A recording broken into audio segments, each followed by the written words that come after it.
ஆதி அறியாமலே வாழ்ந்து வரும் வாழ்விலே ஆசைகளின் ஆட்டமே பாரு.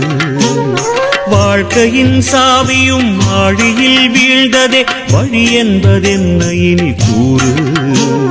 கைலையில் தாண்டவம் ஆடியது போதுமே பூமியில் நீ வந்து ஆடு. பூமியில் நீ வந்து ஆடு.